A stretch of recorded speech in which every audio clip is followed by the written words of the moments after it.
तो भारत से पंगा लेने का अंजाम क्या होता है, अब यह कनाडा में दिखना शुरू हो गया है।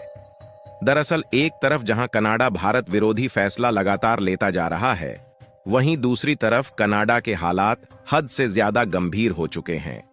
और खबर निकलकर आ रही है कि कनाडा में फूड क्राइसिस शुरू हो गया है और वहां के लोग एक बड़ी मात्रा में भुखमरी का सामना कर रहे हैं। जी हां दोस्तों, कनाडा की भुखमरी इस लेवल पर पहुंच गई है कि करीब 35 लाख लोग अपना पेट भरने के लिए इधर उधर भटक रहे हैं।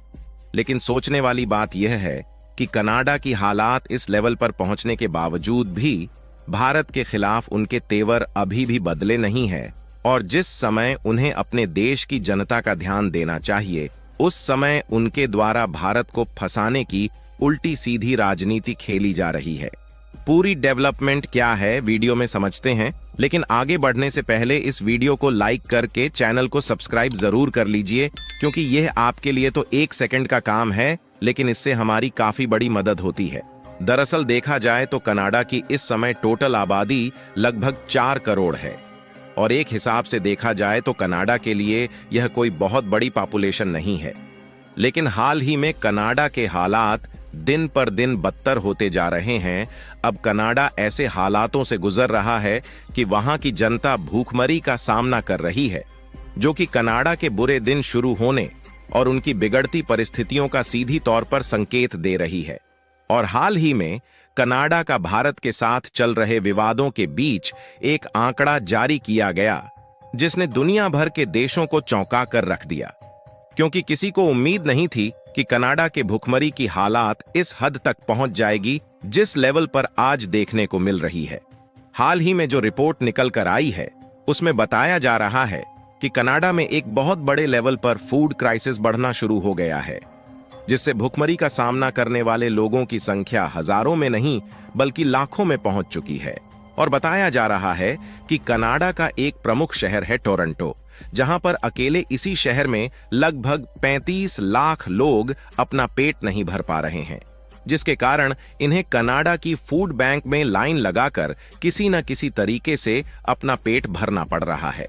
जो कि यह दिखाने के लिए काफी है कि कनाडा की मुसीबत आने वाले कुछ दिनों में और भी ज्यादा बिगड़ने वाली है, क्योंकि कनाडा में जो 35 लाख की संख्या में लोग भुखमरी का सामना कर रहे हैं, यह कोई छोटी मोटी संख्या नहीं है, बल्कि देखा जाए तो कनाडा की टोटल पॉपुलेशन का 9% हिस्सा है, जो कि अपने आप में कनाडा की एक ऐसी पॉपुलेशन है जिनको अपना पेट भरने के लिए कनाडा की फूड बैंक के सामने हाथ फैलाना पड़ रहा है और यह किसी न किसी तरीके से अपना जीवन यापन कर पा रहे हैं। वैसे तो यह कनाडा के केवल एक शहर का आंकड़ा है जहां के लोग एक बड़े लेवल पर भुखमरी का सामना कर रहे हैं, लेकिन वहीं दूसरी ओर ओवरऑल पूरे देश में ऐसे लोगों को देखा जाए जो अपना पेट नहीं भर पा रहे हैं, तो उनकी संख्या इससे कहीं ज्यादा है। आपको बता दें कि जिस तरीके से भारत में भूखे और गरीब लोगों को खाना खिलाने के लिए अनाथ आश्रम की व्यवस्था की गई है, उसी तरीके से कनाडा में कुछ बड़े बड़े शहरों में फूड बैंक्स खोले गए हैं। कनाडा में फूड बैंक का मतलब है एक ऐसी जगह जहां जरूरतमंद लोगों को मुफ्त में खाना दिया जाता है और ये खाना दान में मिले हुए फूड प्रोडक्ट से बनता है। वैसे तो कनाडा में फूड बैंक्स को इसलिए खोला गया है ताकि जो लोग बेरोजगार हैं वह भरपेट भोजन कर सके, और अगर कभी अचानक से प्राकृतिक आपदा आ जाए तो फूड बैंक्स के जरिए लोगों को भोजन प्रोवाइड कराया जा सके। लेकिन आपको जानकर हैरानी होगी कि इन्हीं फूड बैंक्स की तरफ से यह जानकारी सामने आ रही है कि फूड बैंक्स में केवल बेरोजगार लोग खाना खाने के लिए नहीं आ रहे हैं, बल्कि जो लोग ऑलरेडी कनाडा में जॉब कर रहे हैं, उनकी परिस्थितियां खुद इतनी ज्यादा बिगड़ चुकी है कि उन्हें अपना पेट भरने के लिए फूड बैंक्स के सामने हाथ फैलाना पड़ रहा है। यानी कि यह खबरें इस बात को जाहिर करने के लिए काफी है कि केवल यह कहने के लिए है कि कनाडा में स्टूडेंट्स जाकर पढ़ाई करने के बाद, अच्छी जॉब पाने के बाद अपनी लाइफ को सेटल कर लेते हैं, बल्कि वाकई में देखा जाए तो जो लोग कनाडा में भुखमरी का सामना कर रहे हैं और अपना पेट भरने के लिए फूड बैंक के सामने हाथ फैला रहे हैं, उसमें केवल कनाडा के ही लोग नहीं हैं, बल्कि कई सारे प्रवासी लोग भी शामिल हैं, जिसमें इंडियन लोग भी हैं। कनाडा में बढ़ती भुखमरी का सबसे बड़ा कारण यह है कि जिस तरीके से लोगों को वहां पर सैलरी मिल रही है, उसके मुताबिक वहां पर खाने पीने का खर्च काफी ज्यादा है, क्योंकि कनाडा का इन्फ्लेशन रेट भी बढ़ रहा है, जिससे खाने पीने की वस्तुओं की महंगाई बढ़ रही है। इसलिए जो लोग जॉब करते हैं, अगर उनकी सैलरी थोड़ी बहुत अच्छी है, तो वह किसी न किसी तरीके से खाने पीने का अपना अरेंजमेंट कर ले रहे हैं। लेकिन यह कनाडा के लिए एक बहुत बड़ा संकट है कि वहां की 10% से भी ज्यादा पॉपुलेशन सिर्फ फूड बैंक्स पर डिपेंडेंट हो चुकी है। लेकिन अब कनाडा की फूड बैंक्स के लिए भी समस्याएं खड़ी होना शुरू हो गई हैं कि आखिर कब तक इसी तरीके से मुफ्त में भोजन दिया जाता रहेगा,